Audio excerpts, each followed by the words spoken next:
putting her experience into words. An author is joining us to talk about her emotional journey through a psychotic episode. 8:43 now, you're watching Fox 45 Morning News, all local, all morning. It is 8:49. After suffering a psychotic episode and being diagnosed with an extreme form of bipolar disorder, one Baltimore woman is putting her experience into words in this book, sharing her emotional journey. Charita Cole-Brown, author of Defying the Verdict, that I'm holding here in my hands, is here with her new book and what she hopes that all of you could learn from this. Thank you so much for coming in. Thank you for having me. How are you? I'm doing well. What a scary experience for you. How are you doing? I am doing well. I have actually been in recovery for more than 25 years. Wow. 25 years ago, something changed your life, though. Yes. In 1982, I had a psychotic break as a senior at Wesleyan University. It was March, and I was scheduled to graduate in May. And at that time, academic achievement was my life. Yeah. What happened? I had been diagnosed in 1980 and had ended up in the hospital.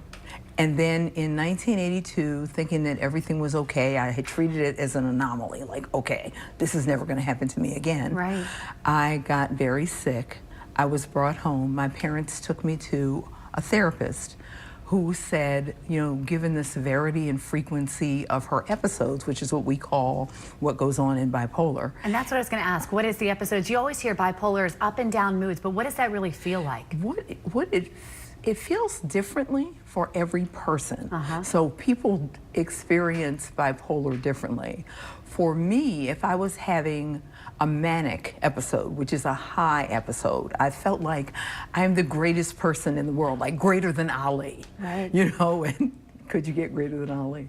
But that's right. that was how I felt. And then the lows are low. You were telling me in commercial break, you had this diagnosis, and finding out what to do from there is really what this book is all about. Yes. Where are you going at this point?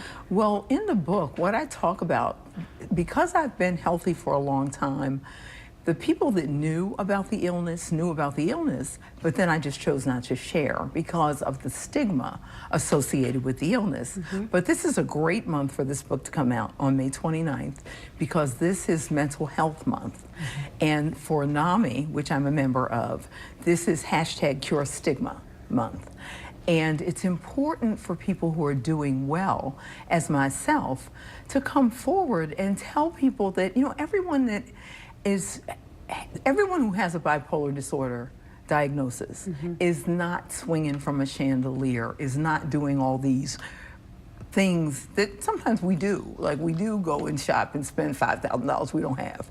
But you can, the point of this book is that you can go through the steps that you have to go through and you can lead a good life if you do what you need to do. And sometimes just hearing someone else share their story can be the motivation they need. I think that maybe your diagnosis is your purpose. We said this book comes out the 29th. People can come meet you tonight. Yes, tonight I will be at the Park School of Baltimore in Brooklynville, which is 2425 Old Court Road at 6:30. We're having a launch. We will have books available at the launch. And you're going to want to read this one too. We thank you so much for coming in. Come out, see her tonight. Thank you so much. Thank you so much. And congratulations on where you are in the book. Yes.